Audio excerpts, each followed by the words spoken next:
Good afternoon.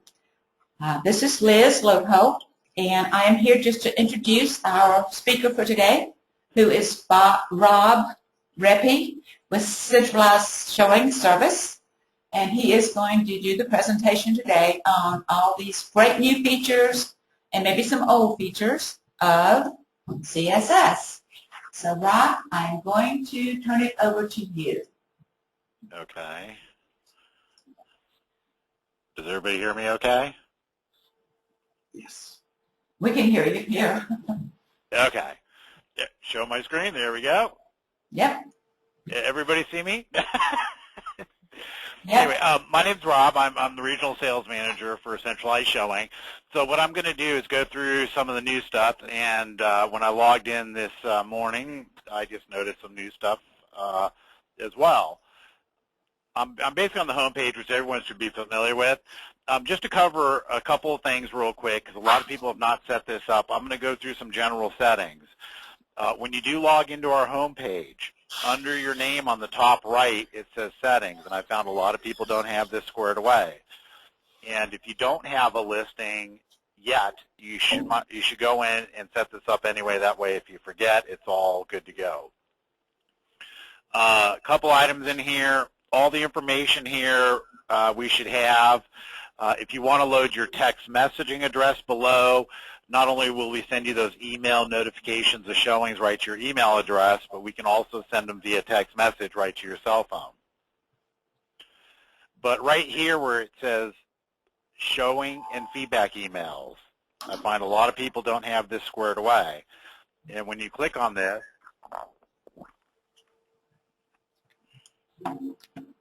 there's a couple new items in here. Under feedback request, if some of you were to log into your computers, it will say HTML, but what you can do is change it to daily summary now. So as opposed to an hour after the end time of a property that you're showing, those feedback requests start rolling in. At the end of the day, it will send you a daily summary. Send feedback request to showing agent. Most people, if they haven't done anything with this, it is preset to go out once, but my suggestion is to set it up to go twice. So that way, if Joe Agent doesn't respond to the initial feedback request, 18 hours later it will send them a second one. And then, right down below, I would write a nice generic message like, thank you for showing my listing. Any feedback you have be greatly appreciated by my clients. Thanks, Rob. And at that point, you can go down, hit update settings, and as most of you have seen, it goes out the picture of the home and the appointment information with a big box below where they can freehand whatever they'd like to. Or you can pick from 4 of these generic feedback request forms, and you can preview all of them. How was the curb appeal, and so on. Well, as the agents start to respond to these actually build statistics over time. So it could say when you're looking at your reports, 85% said excellent, let's say 15% said good, and so on and so forth. One happens to be the most popular because it does have a box below where you can freehand whatever you'd like to. But make sure you get that squared away. That way, even if you haven't done any of the above, it's going to send one, but it doesn't have any comments from you. It doesn't have anything. And the better that you make it, the better feedback you're going to get for your clients. And so once you've changed all this, please don't forget to go down to the bottom, hit update settings.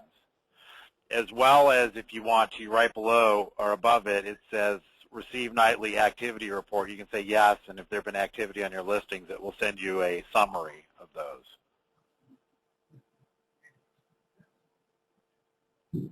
Phone numbers, nothing's really changed there. But here under site settings, there is a new feature which some people may not be aware of. It says right here, enable showing notes. Please, if you've not done so, please turn it to yes. And I'll show you just in a minute why.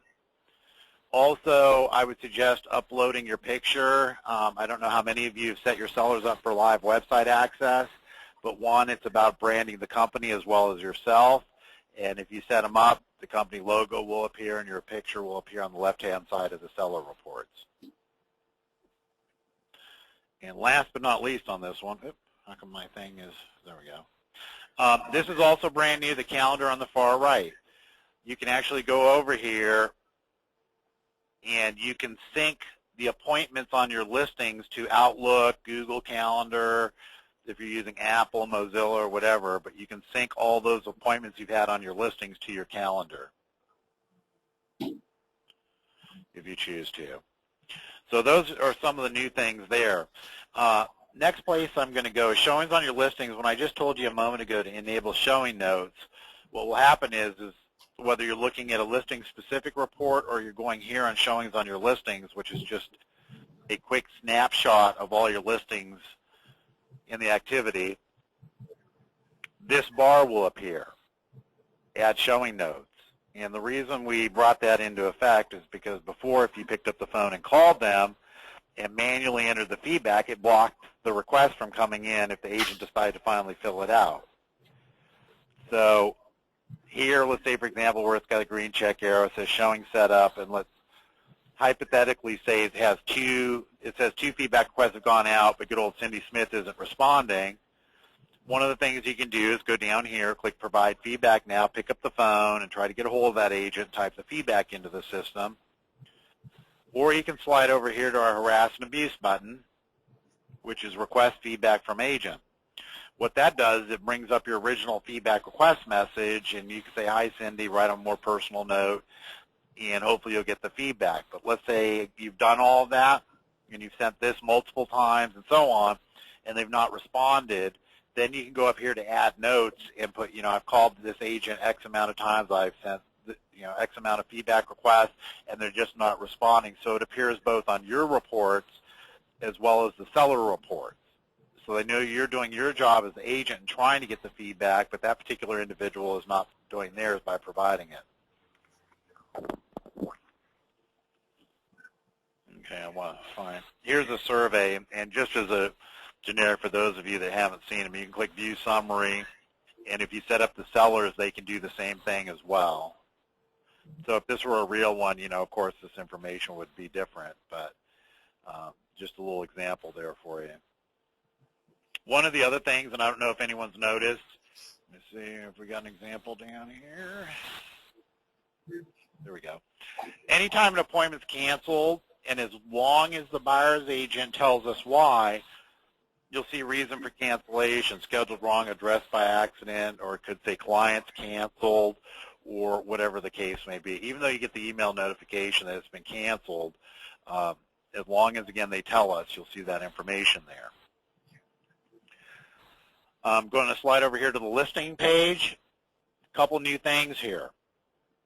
Again, active will always pop up first, but don't forget you have all your statuses here, and we keep this data for over 2 years. If any are missing showing instructions, you'll see the information there. But some of the things we've added, and I'm going to go by the edit screen as opposed to adding a new listing. I don't know if any of you co-list with anyone, but if you do, they will automatically appear up here, and the data on that particular listing will also appear on their website. But let's say this listing has expired and you decide to renew it under a new MLS.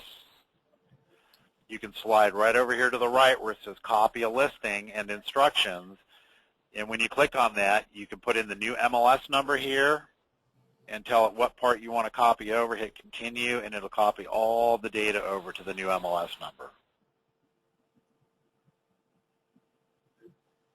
So you don't have to re-enter all that fun stuff. Instructions, everything is pretty much the same here. We've got our Go, Courtesy Appointment Required. The left-hand box, again, just for some that may be new, these are instructions you're giving our customer service rep and how to handle the appointment.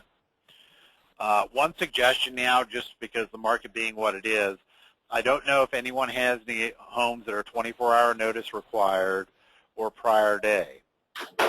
If so, I always tell people to ask the seller if they're willing to make exceptions, and you can always go here to prior day notice, okay to, click on it, it will drop down and say okay to call seller for exceptions. Same with 24. But if they are completely unwilling to do that, my suggestion to you is put, prior day notice or 24-hour notice, call LA for exception, listing agent. Reason being is people do fly in for one day to look at properties, and Boeing's building a big thing down there at the airport. There could be executives flying in, only have one day to look around. A missed showing can be a missed sale. So just a suggestion there. If none of these here apply, you can type in there. And then the right-hand box are the instructions that you're giving us to give to the showing agent. One thing here, don't use the bad dog. Don't know why they put that one in there, but if TEP must be removed, it is mandatory appointment required. Then down below, this is brand new as well. You need to be careful with this because of your bylaws with the MLS, but you can create notice rules. So if I click on this, let's say we have mom with a newborn, we can make this non-ending if we choose to, or young kids, and they may nap between, let's say hypothetically 1 and we'll say 3 in the afternoon. Oops, did I shoot past it? There we go. And once you create this, and you can also put in here to allow exception, but when you save this, it blocks our customer service reps from accidentally sending someone or whatever. It literally blocks out that time frame. You can also create block rules. Same sort of thing, but you can block out the whole day or whatever the case may be. But again, please be careful because MLS rules, I think if it's more than a day, it has to be temporarily withdrawn. And the MLS is getting that data from us, just to make you aware. But you could literally block certain days, or if someone came in and was having a wedding at their home or whatever, you could block technically Friday and Saturday from people making appointments.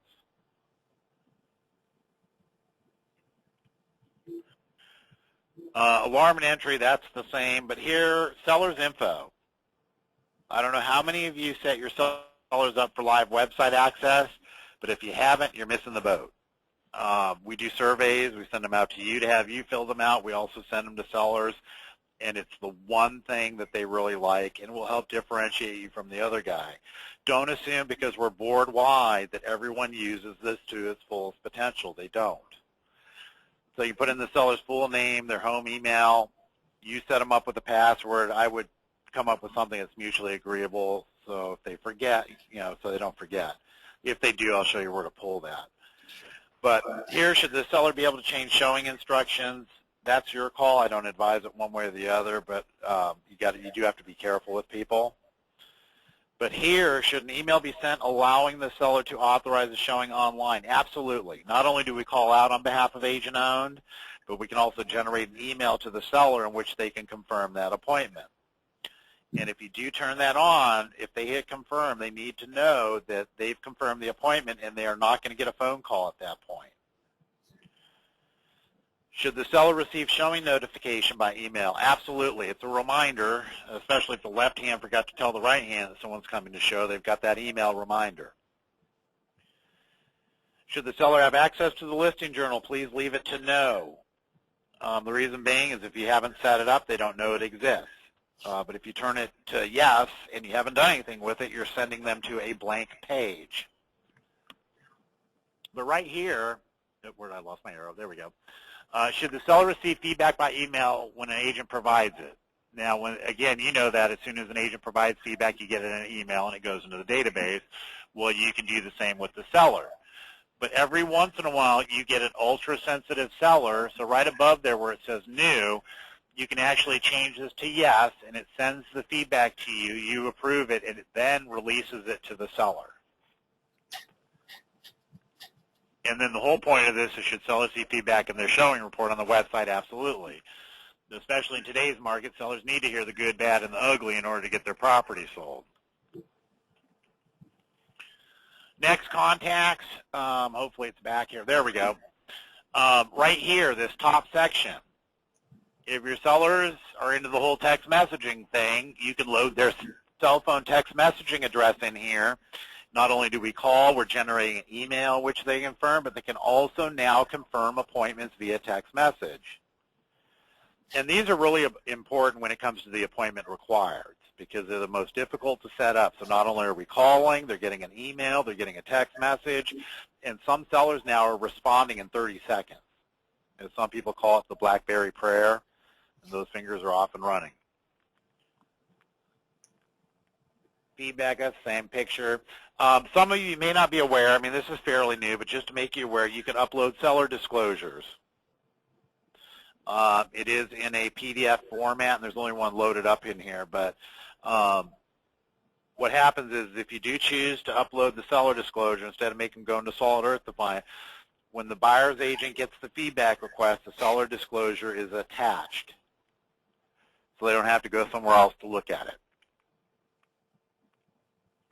And here under reports, one of the things that I'm doing with this, sometimes you may have a client where the husband and wife work, or even the husband, or they're single, or whatever the case may be, but you can load their work email address in here, and if both of them are working, you can load hers down below, and you can send confirming showing emails right to their office as well, and seller showing notifications, so that way, especially if they're married, one's not tied up and hit confirm to the email, they both get that blast letting them know it's been confirmed and the appointment is set.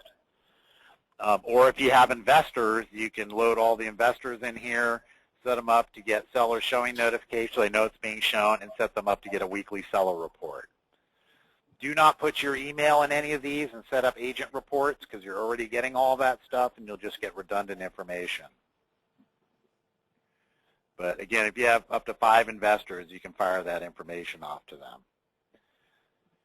And once you hit finish save changes, it goes live in less than 60 seconds. Rob, can you hear me? Yes. On that report, you said you could add as many investors as you needed. Where do you do that? If you have 5 investors. Yeah, that's under the reports is where you would do that. You can add up to 5.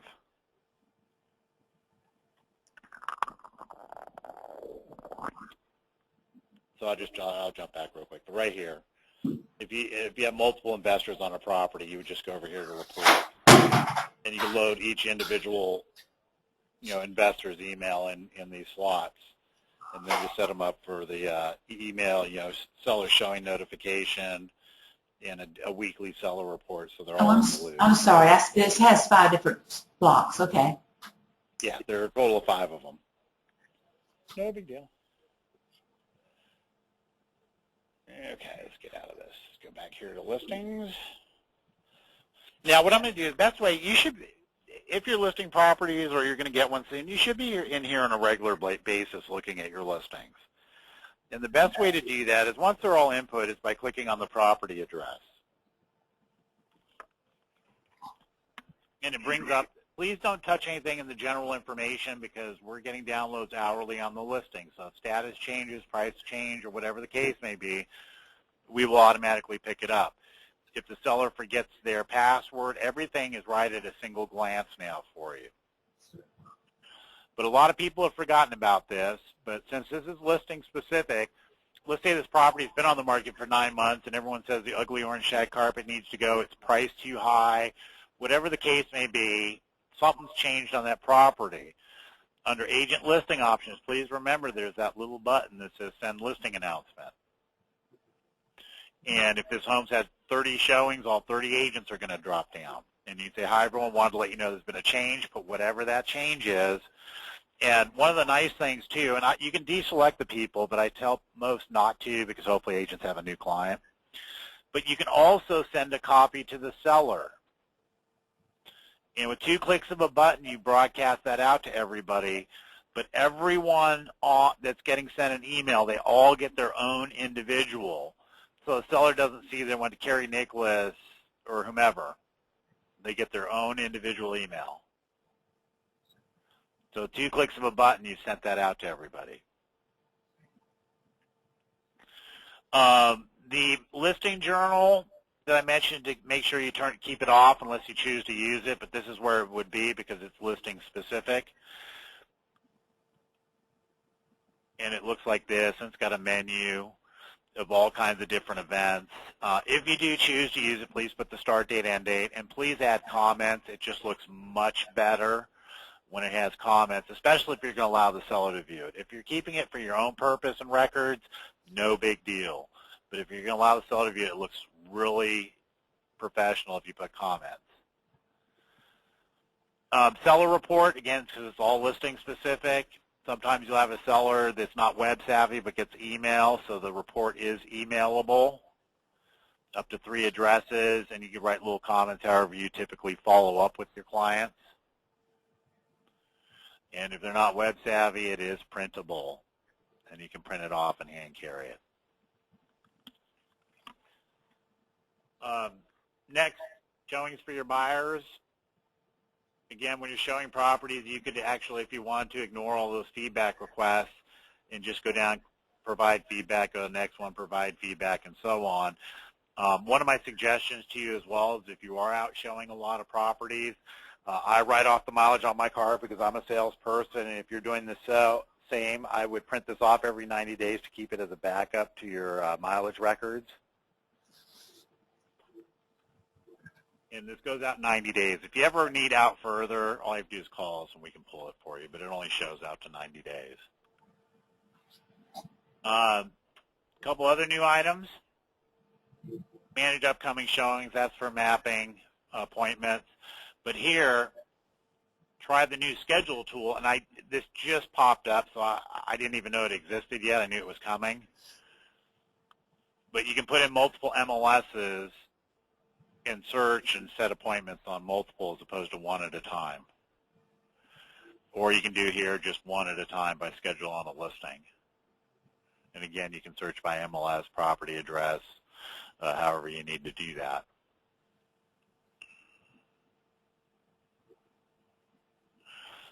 Also, I don't know how many people use the market statistics, but again, it should have been cleaned up. We had our folks go in and get rid of a lot of the junk. But if you haven't used it, it is good information. You can go in and put a particular price range at the top, whatever price increments you want. I'm just going to leave it 20,000. And you can search by zip or MLS area, but since I'm in San Antonio, I only know one. It's kind of our dummy place. And market showing report, click that, available report.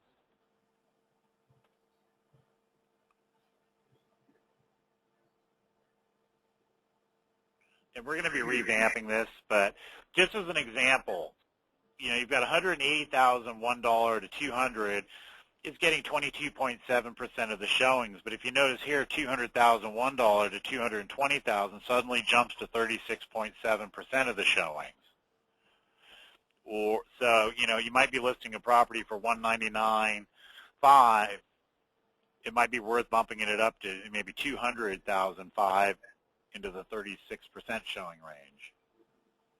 It gives you weekly averages, showings per listing, and so on. And if you actually click on the price range, it will tell you what zip code it falls in.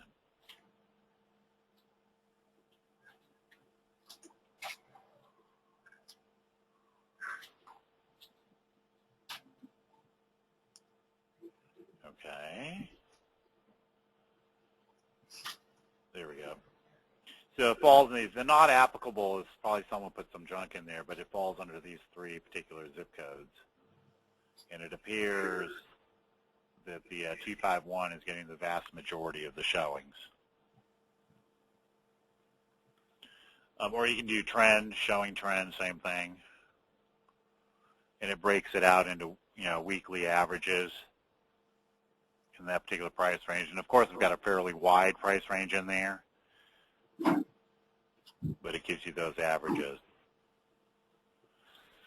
One of the other neat things, let me jump out here. I haven't gone through all these, but you have here where it says new office and agent reports. But one of the things I think is neat is right on the far right where it says compare to market.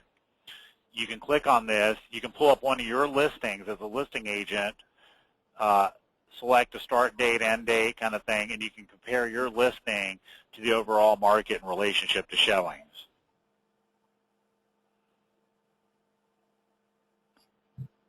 And last but not least, please be aware there is a web guide, but site updates they are posting here on a regular basis, and every time I blink, something's coming out new, which is nice. They are doing some video demos on how to walk you through certain things, but they also will send you an email on how to set it up. If any of you also have smartphones, whether it be an iPhone or an Android, if it's an iPhone, you need to go to the store and type in CSS, and it should pop up CSS Mobile, and you can have full access through your iPhone. Android, you'd go to the marketplace, again, put CSS, and CSS Mobile will pop up. And you have full access. It's been really well done. We hired an outside company to develop these. They are free. But if you're out on the road and you've forgotten your showing instructions or something like that, you can pull it right from your cell phone. And for those of you that have BlackBerries, we haven't forgotten about you. But we heard they're coming out with a new operating system, so that's the only reason we've held off. We do have a stripped-down version of our website, which is m.showings.com. And again, that's m.showings.com, and it's a stripped-down version of our website. You can kind of do the same thing, but it just doesn't look as nice in there. And that's pretty much it. Well, thank you very much, Rob. That was excellent. I know I learned a lot, and I'm sure the agent owners did as well. Thank you very much. Yeah, no problem. And if they have questions, whatever, shoot me an email, and we'll get them squared away. Thank you. We'll do that.